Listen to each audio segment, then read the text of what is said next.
कौनो भी काम आसान रहा हो तो हर केहू कामयाब रहा हो। ई मोटिवेशन के साथ हम चल दिया, सवेरे वॉकिंग किया और थोड़ा सा कपाल भाती करके चला हुआ घरे। घरे आके फिर हम एक्सरसाइज किया, पुशअप्स लगावा, थोड़ा सा पेट के एक्सरसाइज किया और ओकरे बाद हम फिर मुगदल भाजा। मुगदल भाज के पूरा एक्सरसाइज खत्म करके चला गया खेते में और हमारा टमाटर का पहला फल पक गया, जो देख के बहुत खुशी मिला हमें। और सब्जी वाले भैया आए गए तो उनसे करेलिया लिया, सारी सब्जियों नहीं बोई है। टाइल्स लगना चालू हुई, अगर आप देखा कई दिन में हमारे यहाँ टाइल्स लग कर कंप्लीट हो जाता है, तब जान जा बड़ी बात हो जाए। बांस खरीदे जा रहे हैं तब बांस दिया, उन्हें बेचे भी ना।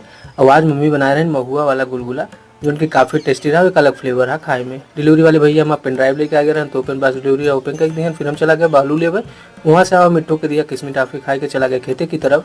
और गेहूँ कटाई हुई बस शाम, काफ़ी प्यारा लगा था हमारे खेते से।